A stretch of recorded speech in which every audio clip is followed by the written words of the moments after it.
وعلیکم ورحمۃ اللہ وبرکاتہ۔ سورۃ التوبہ آیت نمبر 100۔ اعوذ باللہ السمیع العلیم من الشیطان الرجیم من ہمزہ ونفخہ ونفثہ۔ والسابقون، اور سبقت لے جانے والے، الاولون پہلے، من سے المہاجرین ہجرت کرنے والے، والانصار اور انصار، والذین اور وہ لوگ، اتبعوہم جنہوں نے ان کی پیروی کی، باحسان احسان کے ساتھ، نیکی کے ساتھ، رضی راضی ہو گیا، اللہ عنہم ان سے، ورضوا اور وہ راضی ہو گئے، عنہ اس سے، اعد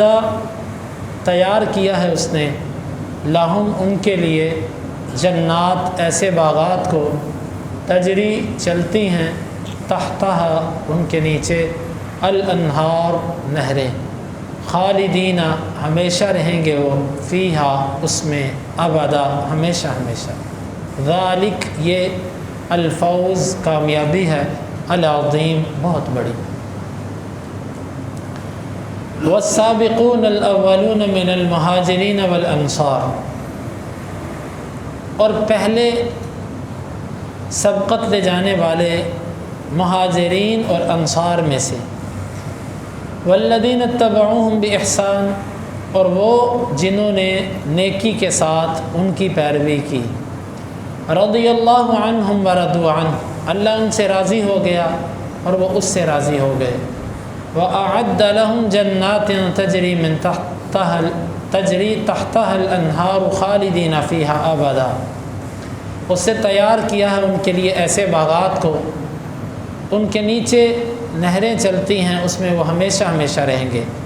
ذَلِكَ الْفَوْزُ الْعَظِيمُ، اور یہ کامیابی ہے بہت بڑی۔ پیچھے اللہ تعالیٰ نے دیہاتیوں کا ذکر کیا، دیہاتی دو قسم کے، ایک تو وہ کہ جو کفر اور نفاق میں بڑے سخت ہوتے ہیں، اور ایک وہ قسم کے دیہاتی جو مومن ہیں۔ اب یہاں سے اللہ تعالیٰ عظیم لوگوں کا تذکرہ کر رہا ہے، کیونکہ اللہ تعالیٰ کے ہاں 3 قسم کے لوگ ہیں، سابقون سبقت لے جانے والے، اور اس کے بعد متوسط درمیانے لوگ، اور اس کے بعد متاخر یعنی پیچھے رہنے والے، یہ 3 قسم کے لوگ ہیں۔ اللہ تعالیٰ نے یہاں پر سبقت لے جانے والوں کا ذکر کیا کہ نیکیوں میں، اسلام لانے میں، اللہ کی اطاعت میں سبقت لے جانے والے سب سے پہلے مہاجرین اور پھر انصار، کیونکہ سب سے زیادہ فضیلت مہاجر کی ہے، کیونکہ اس نے اللہ کی خاطر اپنا گھر بار اور یہ سب چیزیں چھوڑی، اور اس کے بعد انصار کی۔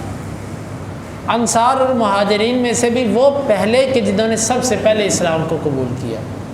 سب سے پہلے اس کے لیے قربانیاں دیں اور سب سے پہلے لبیک کہا، وہ سب سے پہلے ہیں۔ پھر اس کے بعد جو بھی آیا، اتبعوہم باحسان، اس نے پیروی کی ان کی احسان کے ساتھ۔ احسان کے ساتھ پیروی کرنے کا مطلب یہ ہے کہ اس نے جو ان کے عمل صحابہ کے، مہاجرین انصار کے، کتاب و سنت والے جو ان کے اعمال تھے، اس کی اس نے پیروی کی، تو اللہ تعالیٰ اس سے راضی ہو گیا، اللہ ان سے راضی ہو گیا اور وہ اس سے راضی ہو گئے۔ اب یہ السابقون الاولون کے بعد جو بھی ان کی پیروی کرے گا احسان کے ساتھ، وہ بعد میں آنے والے صحابہ ہوں یا تابعین ہوں یا تبع تابعین یا ہمارے زمانے تک کے لوگ، جو بھی صحابہ کرام کی احسان کے ساتھ پیروی کرے گا، اللہ اس سے راضی ہے، یہ اللہ تعالیٰ کی طرف سے خوشخبری ہے۔ اب جو صحابہ کرام پر تبرہ کرے، ان کو گالیاں دے، برا بھلا کہے، اور جو شخص صحابہ کرام یا اس زمانے کی کمزوریاں تلاش کرنے کی کوشش کرے تھی، فلانا ایسے تھا، فلانا ایسے تھا، فلانا ایسے تھا، اس کا موضوع یہ ہو کہ وہ صحابہ کرام میں سے کچھ سے متنفر کرے اور کچھ کی حمایت کے اندر بیجا دوسروں کی مخالفت کرے، ایسا بندہ جو ہے وہ اتبعوہم بإحسان میں نہیں آ سکتا۔ عثمان رضی اللہ عنہ یہ السابقون الاولون میں سے ہیں، اور اس کے بعد والے لوگ جتنے صحابہ بعد میں مسلمان ہوئے وہ اتبعوہم بإحسان کے اندر آتے ہیں۔ اس میں معاویہ رضی اللہ عنہ بھی آتے ہیں، اتبعوہم بإحسان۔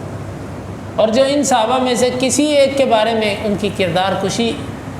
کی کوشش کرتا ہے تو وہ بندہ یقیناً رضی اللہ عنہم کی خوشخبری کے اندر شامل نہیں ہے، کیونکہ اللہ اس سے راضی ہے کہ جس نے صحابہ کرام کی احسان کے ساتھ پیروی کی۔ تو لہٰذا صحابہ کرام کے بارے میں ہمیں اچھا گمان رکھنا چاہیے۔ ان میں بشری تقاضے کی بنا پر جو ان سے لغزشیں ہوئیں وہ اللہ کے سپرد، اللہ ان کا حسیب ہے۔ ہم ان کے محاسب نہیں ہیں کہ ہم ان کا جائزہ لیتے پھر انہوں نے کیا کیا اور کیا نہیں کیا، وہ ان کا معاملہ اللہ تعالیٰ کے ساتھ۔ رضی اللہ عنہم ورضوا عنہ، اللہ ان سے راضی اور وہ اللہ سے راضی۔ یہ مومن آدمی کا اپنے رب کے ساتھ معاملہ ایسے ہی ہوتا ہے کہ وہ اپنے اللہ پہ راضی ہوتا ہے، اس کے فیصلوں پہ راضی۔ اللہ نے جو فیصلہ کر دیا اس پہ راضی، جو فیصلہ کر دیا اس پہ راضی۔ اور اللہ نے ان کے لیے ایسے باغات تیار کیے ہیں جن کے نیچے نہریں چلتی ہیں اور وہ اس میں ہمیشہ ہمیشہ رہیں گے۔